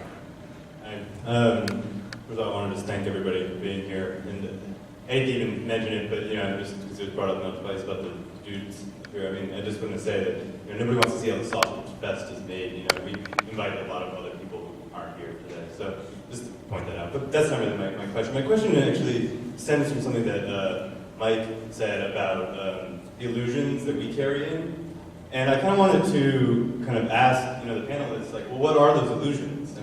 We're very keen to talk about, illusions that others hold, but, I think that there's a kind of spectrum of people up here who might think that each other, come bearing a lot of illusions. So what are the illusions that you would admit, and do you think that your fellow panelists have illusions that they ought to shed? Can we talk about that a little bit?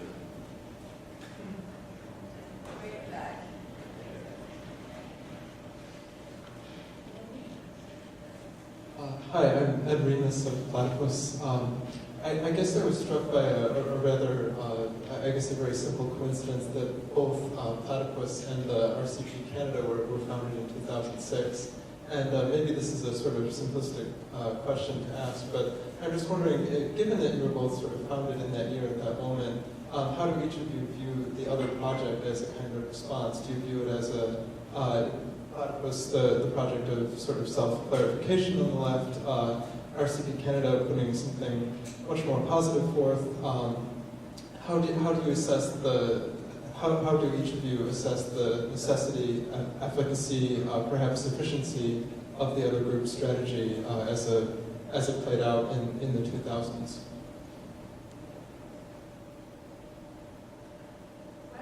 Why don't you guys answer these, and then we'll take another question. How does that work? We each answer, or we volunteer to answer? Maybe Teo, Nick, and you at the end. You could answer the. I don't know. There was a question specifically directed at Platypus and RCP Canada. You guys could take this. But then there's also the question about illusions. We could take the illusions question first and start down there with RCP Canada. So, about the illusions that you think that others might be bringing to the table. You, and your own hands too. But others too. This actually would require much more self-reflection on my part. Like, I know I have illusions, but to ask this question, like, I also don't want to criticize other panelists, like, right out the gate on this one too. So I think, yeah, I mean, I have illusions. I sometimes think that, like, this is an academic panel, and I'm trained as an academic, and I think a lot of my illusions are still academic illusions. I mean, that would be my self-criticism. Like, I still have, I have my PhD in philosophy, and I was really happy when Mike said that there was a place for philosophy, because I'm usually told that there isn't by my job. That's why I don't have a solid job. But yeah, I do see I do have this kind of illusion of kind of like an academic, like I'm still like pro-intellectualism, this academic intellectualism that I'm still trying to shed in the way that a lot of my struggle used to be in that range. That's for everyone else's illusions. Yeah,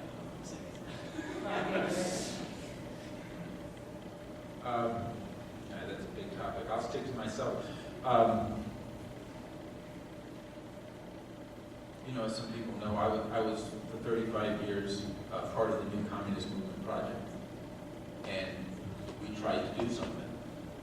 And I think there were a lot of naivete and illusions about that, and I actually think there's not any way around it. Part of what one does is, in French they say "on s'engage et puis on voit." Napoleon said you run into the battle and then you see. And on a certain level, we have to engage in that way. So, and then at the end of a process, you have things to sum up. I think one of the really common things in life is unintended consequences.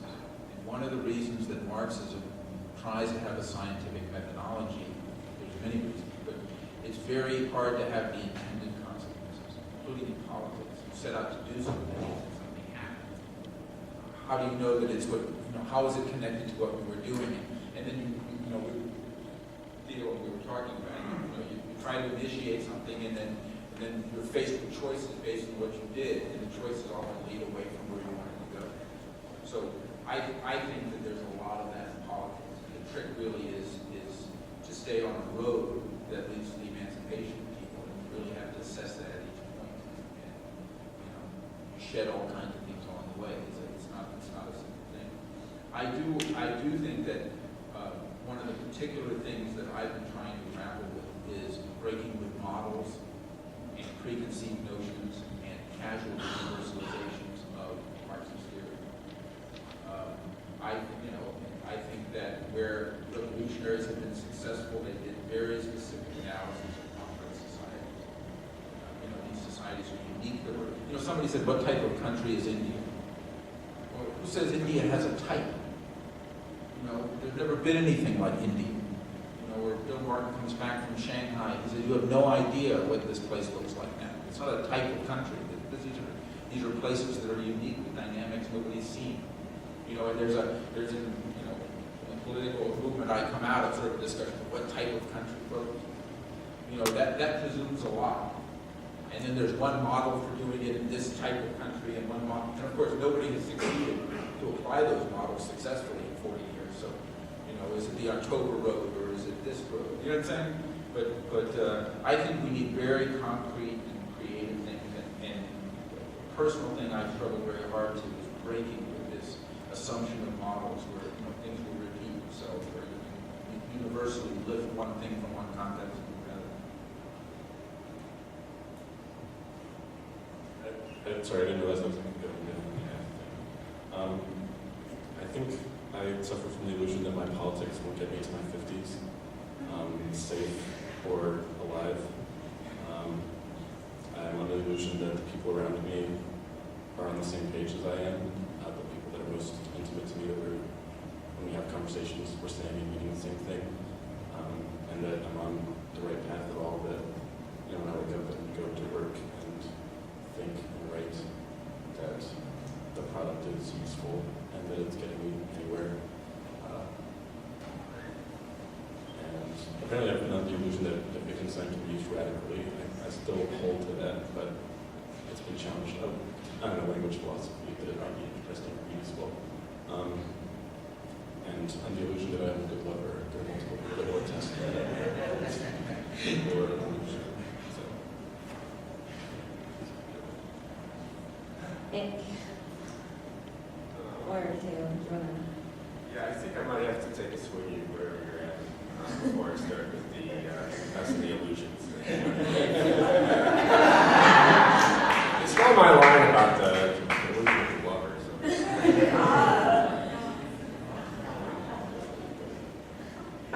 Yeah, I have to say that I haven't understood the question about illusions.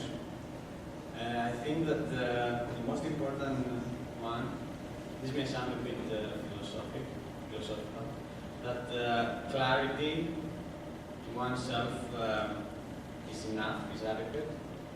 I think that clarity can be also deceiving, because we are simultaneously objects and subjects of change. We are products of history, but also agents of history.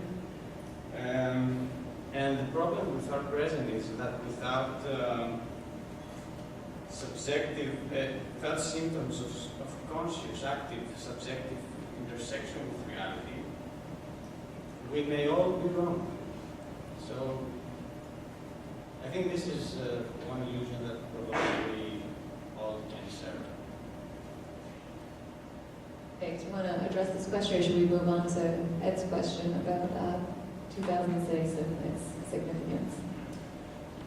Yeah, actually, I think you might be a little bit more qualified to speak just on the relationship between sort of the Platypus reflection on politics, sort of its conception as a free political project, and what distinguishes your project in Canada. Just because I'm actually familiar with your experience in Canada. Okay, almost seems like this is a question designed for a fight, which I will try to avoid. Yeah, I didn't realize they both started in 2006. Yeah, I think it's like I didn't realize they both had started in 2006. And really, until like a couple of years ago, I didn't really know about Platypus.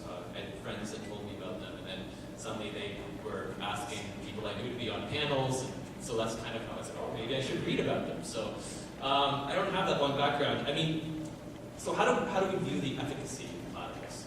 Well, I mean, on one hand, obviously we're here, so we think it's good to be here, and that these spaces are important.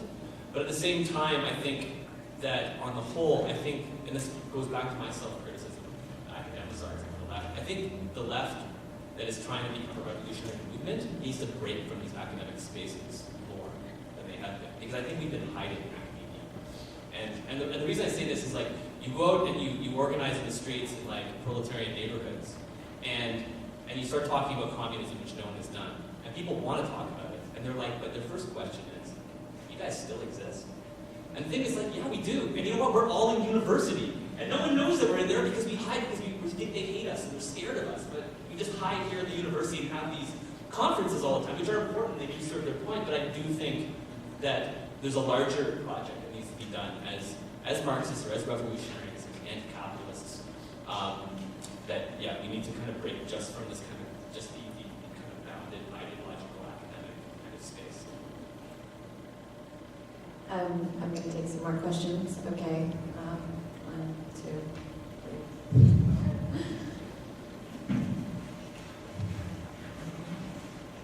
Yeah. First of all, on the dude question, I'd like to point out that the moderator is the man dude. I'm not a dude.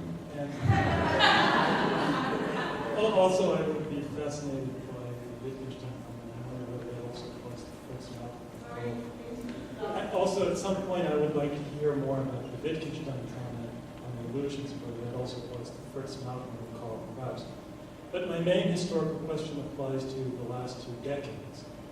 And it seems that obviously the dividing line is 1989 and 1991, the collapse of the Soviet Union, which was personally very significant to me. I was a college educator in terms of my own actual radicalization through a process of defeat, which ultimately disconnected to Platypus.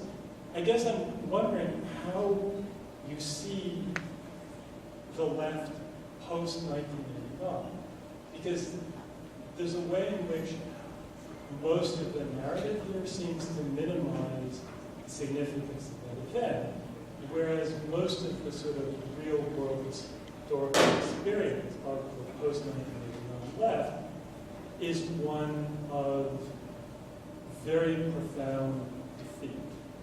And so I guess the question is, because that date, and I think this is true even within Platypus, is a very difficult date to think about. The question is, how is that date and its relationship to the previous history, I guess, going back to 1917, influence how one thinks about the possibilities of the left and the present? In other words, is there something fundamentally, existentially different about the situation of the left post-1989? A lot of what was talked about was actually, like you said, we need to sort of embrace the new. There seems to be a transformation, and we can't just be behind the times. We need to sort of think about creative ways in which to intersect movements. I had a conversation with a colleague of mine who works right now within a committee called the Labor Outreach Committee. And he told me that there was a division between the anarchists and the union members, but it was a curious division. The division was less in terms of like ideology and explicit politics, and it was more actually, maybe speaking to some of the comments that you made, in terms of the sense of possibility of like a revolution. And everyone is in New York anyway gearing towards the May 1st actions, and he was doing work towards that. And he said that he had been witness to a conflict between trade union members, union members, and anarchists, in which the union members were like, okay, you guys think that you're going to have a general strike, right? Like you think that you're going to be able to pull off some kind of general strike in New York. Let me tell you that after like 10 years of being a union member, it's just not going to happen. Like, you need to understand that this is not going to happen. And then the anarchist response to that is like, like, who the fuck are you to tell me what's possible? Like, I actually feel that something can be done, so like, as far as your role in this conversation, you're just like stifling possibility. And there is a certain naivete at work, and yet one has to wonder about the conservatism existing in like this union member who was insisting that something like this, some kind of transformation of society, wasn't possible. I think that, for me at least, the division between like more traditional leftists within the Occupy movement and the anarchists is on the question of the sense of possibility in the present, and that it's just poorly articulated, I think, through the anarchist politics, and yet it raises a challenge to the left, is not anarchist, that it can't meet. And so it's sort of these two halves that don't quite add up to a whole. I don't know what to make of that, but I think that I kind of want us to articulate why is it that anarchism, the way, the form that it takes within Occupy, can have such resonance, can have such an appeal. I guess that's the question. Mine is directed to Nick, specifically. Nick, I do want to sort of push you on the new SES a little bit, considering that it was, one, a shared experience that we both had, and I think something that we haven't yet totally made sense of. For example, the identity politics from my side was equally terrifying, but the difference was that I was a woman and a Latina, and in those positions, I was being sort of pushed to take some sort of leadership position. At the same time that I was seeing this organization that had horrible rate baiting, horrible positions that were all based on blaming everybody else being anti-democratic. The Maoists taking over, Trotsky's jokes. My experience of the new SES was terrifying, particularly traumatic. And so I wonder, in a way that you did not answer the question of what just happened when you addressed that about the USCS. And in what way, yeah, so Nick, what the hell was the USCS? And following that, what made you join Platypus after the USCS? Okay, so let's just start from this way, or this way, and you guys can address the questions that you want to. I will just make a few comments on what Richard asked. I think what's special for the left after 1989, it's the fact that it didn't take seriously 1989. So one segment, one part, said that, okay, round two, same as before, like it's not important. And another part just said, okay, I will exploit it for myself, like it's something like a new day, like that they didn't really consider the character of regression in this event. So this is what I would say that it's special of the left after 1989, that it's further regression. It maybe sounds a bit banal, like a banality, but this is what I think. This is the anti-authoritarian and authoritarian aspects that they are the same.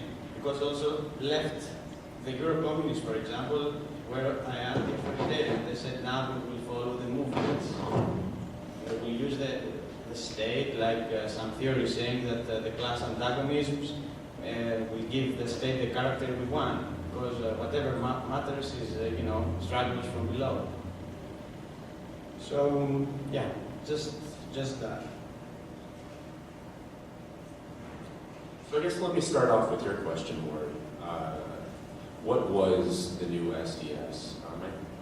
I feel like the new SDS sort of is a capstone to a lot of the anti-war youth organizing that happened in the time period, because it was centered on anti-oppression analysis, rooted in identity politics, where it was prefigurative of this 1%, 99% business, where you have this trans-historic idea of oppression throughout history.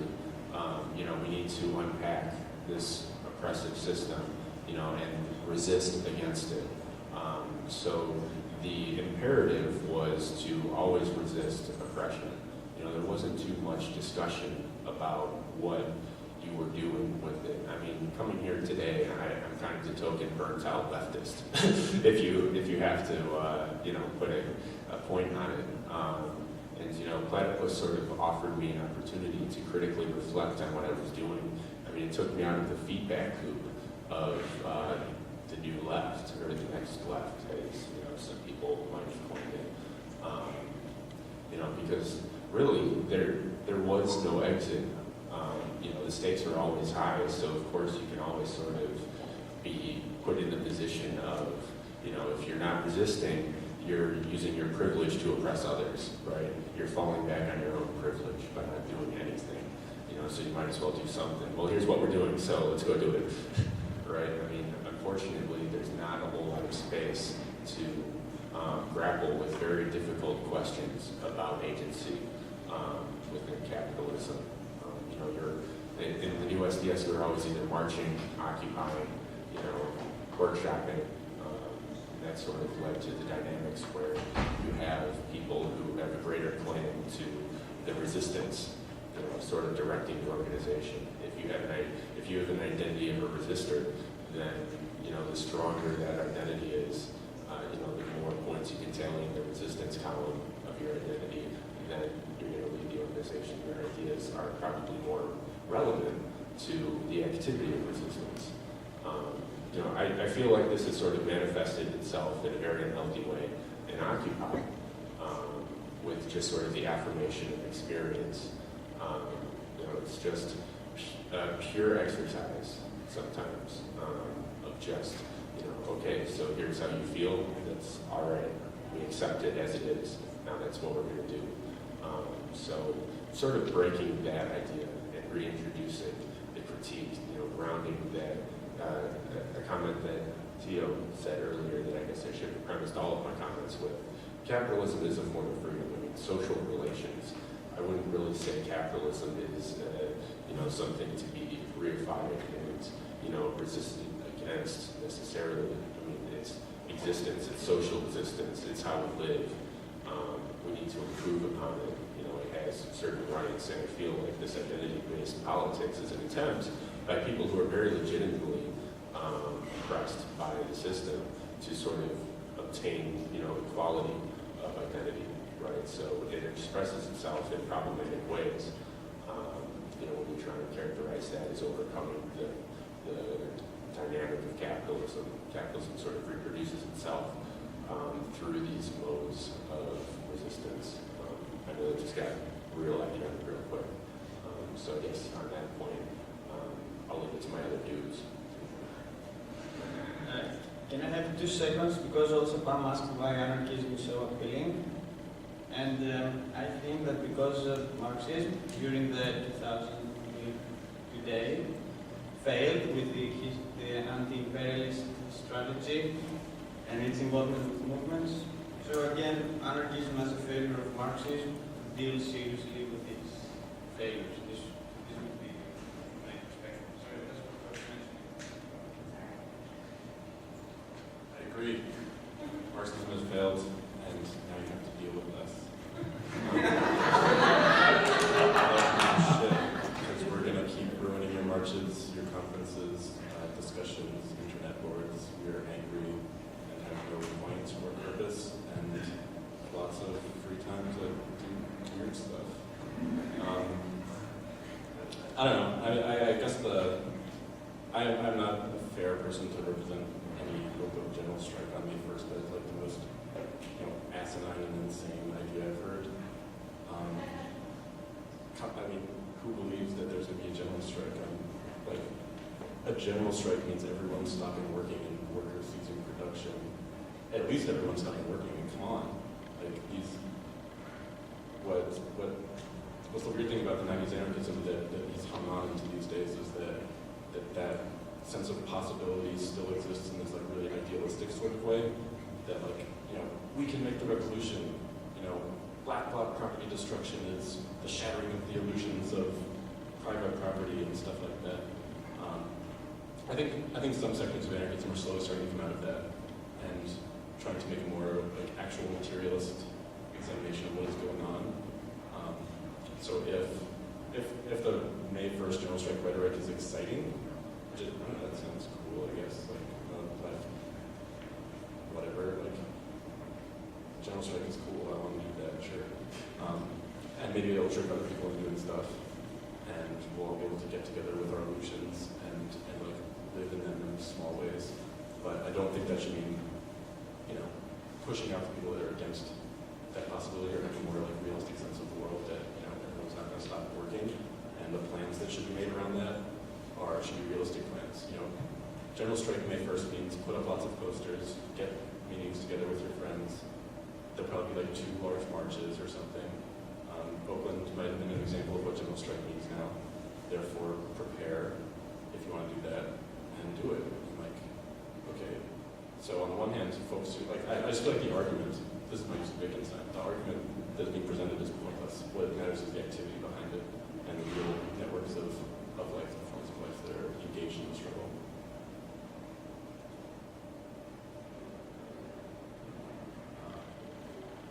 I don't feel qualified to actually assess the plans for general strike on May 1st. I do think we should be highly suspicious of those forces who tell us everything is impossible. And there's plenty of that. And there's,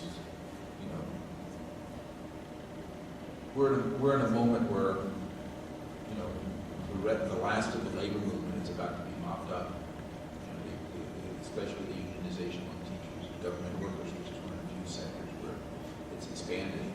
And there has been a change of tone among organized trade unionists that reflects the fact that they follow the trend lines out and they disappear. Trumka is not the same as George Meany. Follow the history of it. I do suspect that all of their politics will be confined within the politics of the realistic. They're not going to shut down New York. They will not participate in it, and that doesn't mean it can't happen. I think that I think the issue that was raised in 1989, I think is important to discuss for a moment as it relates to this. And that is that one of the ironies of the U.S. victory in the Cold War was that a billion relatively impoverished people entered into the world labor market. And it was possible for the first time to structure productive circuits that went through East Asia. While there was, the world was divided into two blocks, the Soviet and the U.S. bloc, it was very hard to pour capital into China. And there was a lot of phenomena that were tied to this bloc division. Once that evaporated, it became possible, and the Chinese, the Deng Xiaoping government had been trying to bring in massive capital ever since they came to power in 76, 78, right? But they couldn't because of the world situation. Once the wall fell, it suddenly became possible to flood capital and productive processes into East Asia, and it transformed the productive processes. So, all of a sudden you can demand whatever you want, but capital is very fluid suddenly, and the conditions aren't meaningful here, they can move it somewhere else. So, and you have a process where, you have productive units, assembly, high labor-intensive things are moved out of the United States. And then in industries like pork processing, transport, hotels, you can't make your coke out of Mexico, so you move part of the third world in and have your coke from Mexico. You know what I'm saying? So you have these circuits that are flipping around where people come in and the productive process goes out. And that is the result of the victory of the U.S. in the Cold War, which broke up the bloc structure and actually made it harder for countries in the gray area between the blocs to they couldn't nationalize anymore. You know what I'm saying? There was a wiggle room because of the bloc structure. So that's a big part of what happened. And I don't use the term left, in the way that Platypus does, and I don't want to discuss the semantics of it. But I think that what evaporated was reference politics, social democracy, the idea of winning certain demands within the framework of the system, and that is a significant impact on people in a huge scale. The welfare state of in Western Europe becomes very hard to maintain if Germany is competing with, if you're not just throwing raw materials out of South Asia, but you're suddenly your cloth and your machinery, machine tools, ships are being made in South Korea. However, then the welfare state in the privilege of Western Europe is very hard to maintain. So the quote left that you're discussing is the evaporation of social democratic politics. And in a way that's hard, just one final thought, I realize I want to go on, one final thought, in a way that's hard to imagine now, the politics of the world before 1980, a third of the reactionary forces of the world called themselves socialist and communist. It's just hard to imagine that. But, Willy Brandt is the head of West Germany, he was a socialist, and then across the border you have Erich Honecker, and he's a communist, right? So the pigs of the world call themselves socialists and communists in a way that's just sort of hard to remember now when everyone's neoliberal. You know what I'm saying? But that's what evaporated in 1989. And it had a huge effect on the impact of the people of the world, and it also integrated the world and the political processes in a way that we haven't come to terms with yet.